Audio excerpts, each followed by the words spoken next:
خدا کی ذات بے مثل بے مثال،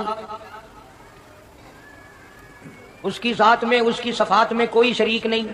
بے شک وہ ہمیشہ سے ہے اور ہمیشہ رہے گا، اس کی ذات کو بقا ہی بقا ہے، فنا نہیں۔ اسی نے اپنی قدرت کاملہ سے نظام کائنات کو پیدا فرمایا بے شک اور سارے عالم کے نظام کو وہ خود ہی چلاتا ہے، جدھر کی چاہے ہوا چلائے، جدھر کی چاہے دھوپ چھاؤں کا نظام بنائے۔ وہ کسی معاملے میں بھی کبھی بھی نہ کسی کا محتاج تھا اور نہ ہے، وہ چاہے تو راتوں رات فقیر کو تخت تاج دے کر کے تخت شہنشاہی پہ بٹھا دے، وہ اگر چاہے تو بادشاہ کو اٹھا کر پھانسی لگا دے، وہ چاہے تو ایک کو اتنا دے کہ سنبھالا نہ جائے، اور وہ چاہے تو ایک کو اتنا تنگ کر دے کہ بھوک کی وجہ سے موت آ جائے۔ بڑی بے نیاز ذات ہے اس مالک اور قدیر کی۔ نظام شمسی، نظام قمری، ستاروں کا نظام، آسمانوں کا نظام، دریاؤں اور سمندروں کا نظام، سارا وہ خود چلاتا ہے۔ نہ کبھی الیکشن ہوتا ہے، نہ کبھی انتخابات ہوتے ہیں، نہ کبھی یہ سننے میں آیا کہ سمندروں کی چیئرمینی فلاں کو ملے گی، دریاؤں کی چیئرمینی فلاں کو ملے گی۔ بے شک فرمایا لم یلد ولم یولد، بس میں ہوں اور کوئی نہیں۔ صلی اللہ اسی لیے محبوب کائنات حضرت محمد الرسول اللہ صلی اللہ تعالی علیہ وسلم کو اللہ تبارک و تعالی نے ختم نبوت کا تاج پہنا کر کے بھیجا کہ میرے محبوب دنیا میں جاؤ، لوگ میری ذات کو بھول گئے، کھلانے والے کو بھول گئے، پلانے والے کو بھول گئے، اور اس سے بڑھ کر کے کیا بدجانتی ہوگی، پیدا کرنے والے کو بھول گئے۔ آدمی کے جسم کا نظام کون بنا سکتا ہے؟ اب یہ آنکھ ہے، بظاہر آنکھ ہے، لیکن بجلی کی وائرنگ کی طرح آنکھ سے لے کر پاؤں کے تلی تک ایک نظام چل رہا ہے۔ کان کا نظام ہے، ناک کا نظام ہے، ہاتھ کا نظام ہے، پیر کا نظام ہے، دل اور دماغ کا نظام ہے۔ یہ ساری کی ساری چیزیں وہ نہیں بنا سکتا تو اور کون بنانے والا ہے؟ اسی لیے فرمایا کالی کملی والے دنیا میں جاؤ، میرا نام بلند کرو، میری توحید کا جھنڈا بلند کرو، لوگوں کو بتاؤ کہ خالق کو نہ بھولو، مالک کو نہ بھولو، پروردگار کو نہ بھولو، اس رب کو نہ بھولو جس نے یہ سارا جہان بنایا۔ چنانچہ محبوب کائنات حضرت محمد کریم صلی اللہ علیہ وسلم نے جب یہ اعلان فرمایا کہ لوگوں اس کے سوا کوئی نہیں، پھر مکہ بدلا، برادری بدلی، قوم بدلی، اپنے بدلے، غیر بدلے، سب دشمن ہو گئے۔ ایک میری بات سمجھ لیں، آج جس طرح کا کلمہ آج ہم پڑھتے ہیں، اگر یہی کلمہ پڑھنا ہوتا تو ابو جہل کافر نہ مرتا، اتبا کافر نہ مرتا، شیبہ کافر نہ مرتا، ولید بن مغیرہ کافر نہ مرتا، امیہ بن خلف کافر نہ مرتا، کہ لا الہ الا اللہ محمد الرسول اللہ بھی پڑھتے رہتے اور بتوں کی پوجا بھی کرتے رہتے، ان کو حاجت روا بھی مانتے رہتے، زنا بھی کرتے رہتے، شراب بھی پیتے رہتے، سب کچھ کرتے، کلمہ پڑھتے رہتے۔ ان کو صرف یہ بات سمجھ نہ آئی، بلکہ ان کی سمجھ یہ تھی کہ جس نے لا الہ الا اللہ منہ سے کہہ لیا، اس کو پھر ساری زندگی کا نظام اللہ کے حکموں کے تابع بنانا پڑے گا۔ جس نے لا الہ الا اللہ پڑھا، پھر وہ اپنی مرضی سے کھا نہیں سکتا، جو چاہے کھائے، اس کو اختیار نہیں۔ جس نے یہ اقرار کر لیا کہ اللہ کے سوا کوئی معبود نہیں،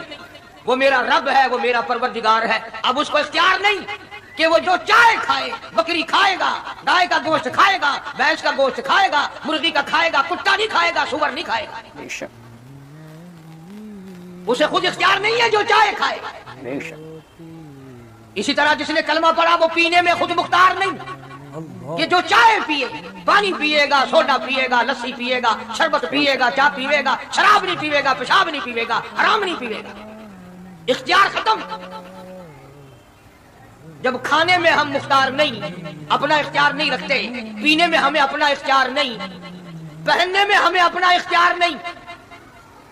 چلنے پھرنے میں ہمیں اپنا اختیار نہیں، اللہ کے حکموں کی تابع داری کرنی پڑے گی۔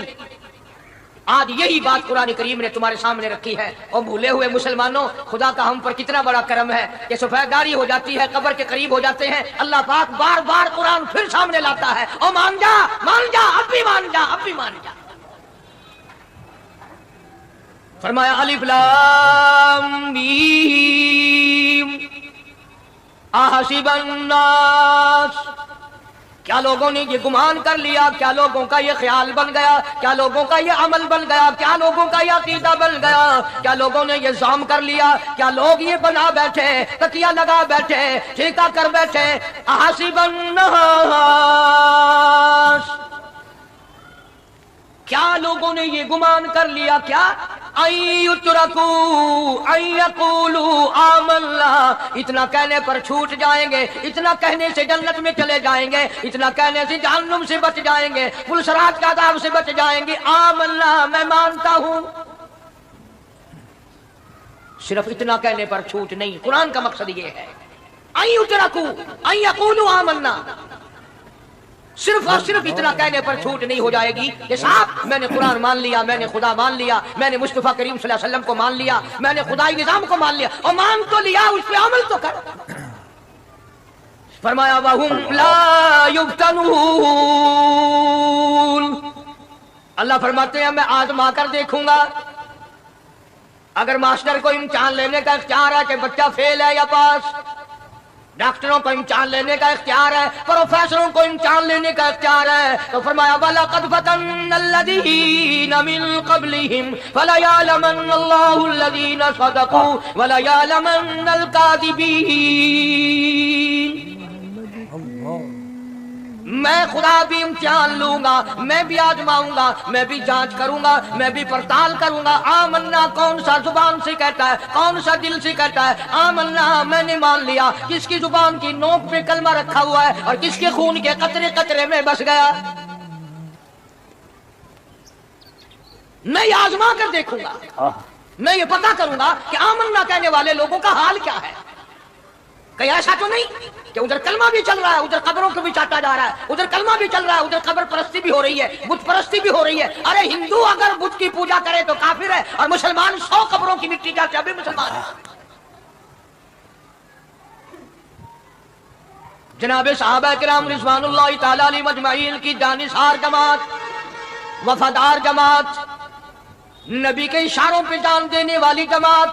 نبی کے سچے عاشق صحابہ کرام کی جماعت آئی، عرض کیا یا رسول اللہ صلی اللہ علیہ وسلم، ہم قیصر و کسریٰ کے دربار میں جاتے ہیں، بڑے بڑے بادشاہوں کے دربار میں جاتے ہیں، ہم دیکھتے ہیں ان کے لوگ کارندے اپنے بادشاہوں کو سجدہ کرتے ہیں، آپ امام الانبیاء، آپ رسولوں کے رسول، آپ نبیوں کے نبی، ساری کائنات کے سردار، اجازت دو ہم بھی آپ کو سجدہ کیا کریں،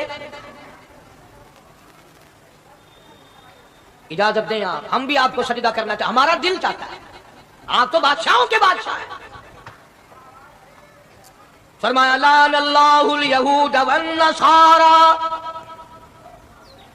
اندازہ لگاؤ سوال کیا کیا تھا اور اللہ کے پاک پیغمبر صلی اللہ علیہ وسلم نے جواب کیا دیا؟ یہی فرما دیتے کہ نہیں بھائی، بلکہ مثال دی پچھلی، لعن اللہ الیہود والنصارى، اللہ تعالیٰ نے لعنتی بنا دیا یہود و نصارہ کو، کیوں؟ اتخذوا قبور انبیائہم مساجدا،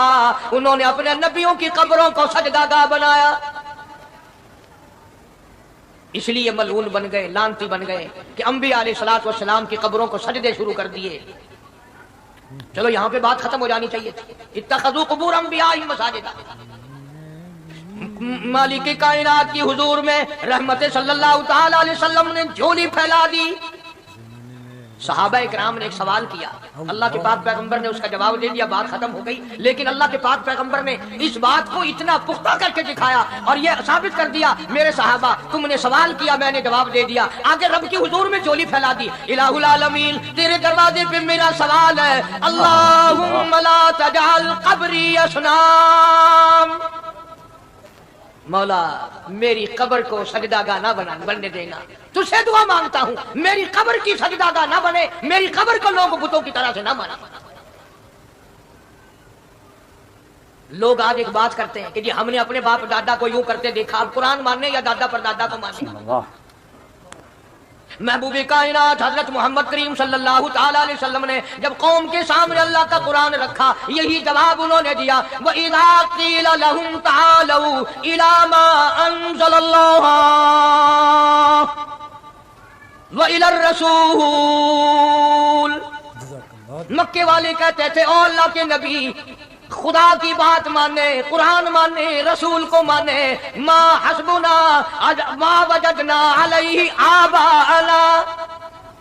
یا اس رستے کو ماننے جس پر ہم نے اپنے بڑوں کو دیکھا، اپنے باپ دادا کو دیکھا، اس رستے پہ چلیں یا قرآن کے رستے پہ چلیں؟ ظاہر بات ہے ساری برادریاں غلط، ساری رسومات غلط، ساری لغویات غلط، ساری خرافات غلط، سارا جہان کوڑا، کالی کملی والا سچا، سارا جہان جھوٹا، خدا کا قرآن سچا، خدا کی ذات سچی، خدا کا فرمان سچا۔ پتہ نہیں کتنے لوگ رسمیں بنا بنا کر کے تباہ ہو کر دنیا سے رخصت ہو گئے۔ میں یہ کہتا ہوں بچہ پیدا ہوا، اللہ پاک نے کسی کو اولاد دی، بڑی نعمت ہے۔ اب بیٹا باپ کا ہے یا ماں کا ہے؟ سنو میری بات، اس ماں اور باپ کو نام رکھنے کا اختیار تو ہے،